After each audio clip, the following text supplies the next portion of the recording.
Le Bénin voit ses perspectives de croissance revues à la hausse par le Fonds monétaire international. 7% attendu en 2026 plutôt que 6,7% au départ. Un signal fort dans un monde sous tension. Et pour décrypter cette dynamique, nous recevons sur ce plateau le macroéconomiste Sokegbe. Gérard Sokegbe, bonsoir. Bonsoir, cher journaliste. Merci d'être avec nous sur ce plateau. Alors, le FMI relève la croissance du Bénin à 7% pour 2026. Faut-il s'en réjouir? Est-ce une bonne nouvelle? Oui, il faut s'en réjouir et c'est une bonne nouvelle. Il faut dire que le FMI, dans son exercice de mettre régulièrement à jour les prévisions, a donc revu à la hausse les perspectives économiques du Bénin, et comme pour d'autres pays. Mais nous avons l'opportunité de constater que ces perspectives montent à la hausse. Et juste parce que, pour trois facteurs. D'abord, le premier élément qui détermine la révision des perspectives économiques du Bénin à la hausse, c'est ce que je peux appeler l'amélioration du climat des affaires grâce au numérique.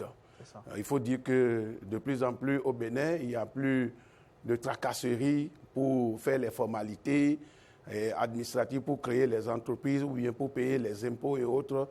Toutes ces tracasseries n'existent plus. Et de ce point de vue, le climat des affaires devient très attractif et favorable. Deuxième chose, le FMI note que la croissance économique du Bénin est exceptionnelle. Exceptionnelle pourquoi? Parce qu'en 2024, le Bénin a enregistré pour une première sur la décennie un taux de croissance de 7,5%. En 2025, le FMI projetait pour le Bénin une croissance à fin décembre de 7%. Mais de façon surprenante, l'économie béninoise a enregistré une croissance de 7,5%. Donc ce qui veut dire que la croissance devient soutenue, 7,5% en 2024, 7,5% en 2025. Vous voyez? Alors le FMI qui, en octobre 2025, projetait une croissance de 6,7% pour l'année 2026. Pour l'année 2025, alors que le gouvernement béninois projetait 7,5% encore.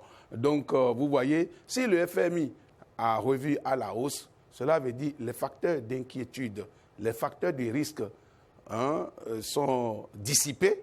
Et du coup, avec ces trois éléments que je viens de citer, l'amélioration du climat des affaires, une croissance économique robuste et des résultats macroéconomiques que le FMI n'espérait pas, mais que le gouvernement a confirmé, lesquels résultats placent le Bénin parmi les pays au monde qui enregistrent les forts taux de croissance économique. Et comment est-ce que cette croissance va se ressentir dans le quotidien des populations? Que doit concrètement comprendre le citoyen lambda de cette croissance de 7%?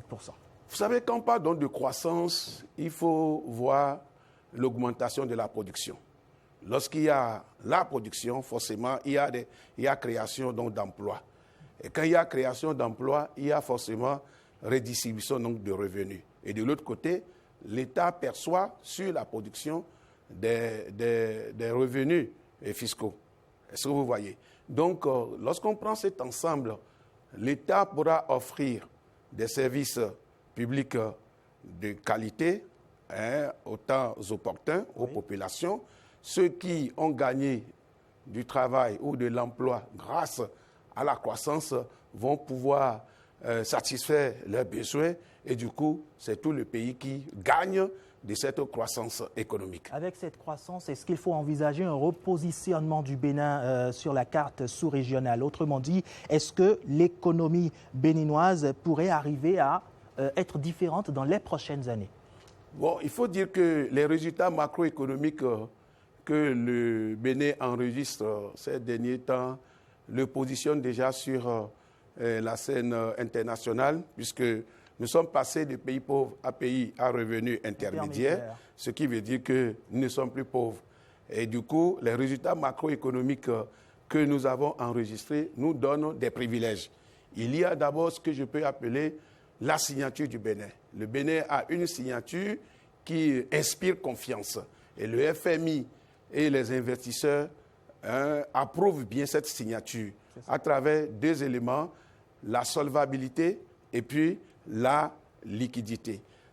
C'est-à-dire que le gouvernement du Bénin, quand on prend tout le temps sur la décennie, a respecté ses engagements en matière de remboursement, engagement financier, et du coup, cela donne droit à une signature crédible que les agences de notation, d'ailleurs, ont également approuvée et puis confirmée. Deuxième chose, c'est que le gouvernement a enregistré ou développé ces derniers moments une gouvernance qui rassure.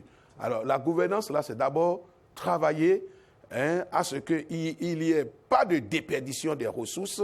Ça, c'est très important. Lutter contre la corruption et de l'autre côté, faire une allocation optimale. Comme c'est affiché, vous voyez, le gouvernement a fait des prévisions en tenant compte de 3 hypothèses. Il y a le scénario de référence, le scénario optimiste et puis le scénario pessimiste. Et là, vous allez voir que sur la trajectoire, en 2025, le gouvernement a enregistré une croissance de 7,5%.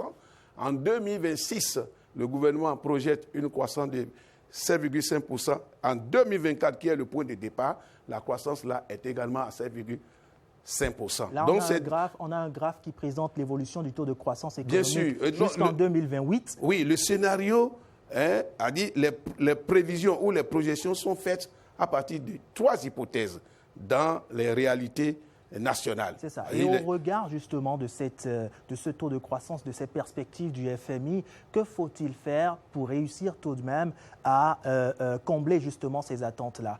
Oui. Quels sont les risques auxquels il faut pallier? Oui, risques, il peut y en avoir, mais le gouvernement est habitué à la gestion des risques.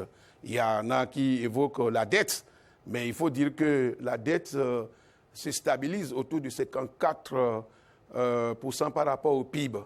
Et du coup, si nous maintenons le même cap avec la transformation structurelle de notre économie, vous voyez, la montée en puissance de la GDIZ, oui. Vous voyez, c'est une première. Le Bénin ne produit plus que le coton.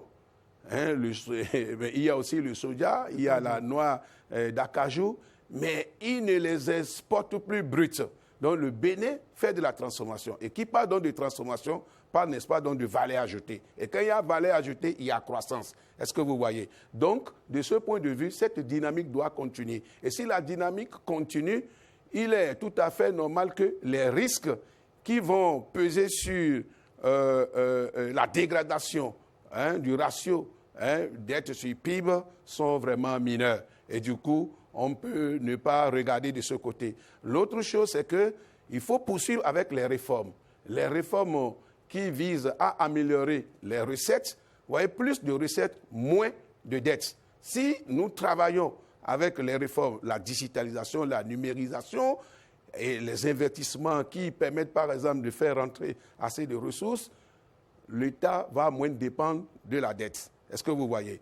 Donc, deuxième chose, ou bien troisième point piste des réformes, c'est qu'il faut poursuivre la rationalisation. Vous voyez, merci. Lorsque vous maîtrisez les dépenses, eh bien, vous maîtrisez en quelque sorte le déficit, merci qui beaucoup. Est facteur donc de la dette. Merci beaucoup Gérard Sokegbe. Ce sera votre mot de fin. Je rappelle que vous êtes macroéconomiste. Merci beaucoup pour tous ces éclairages que vous avez apportés sur ce plateau. Et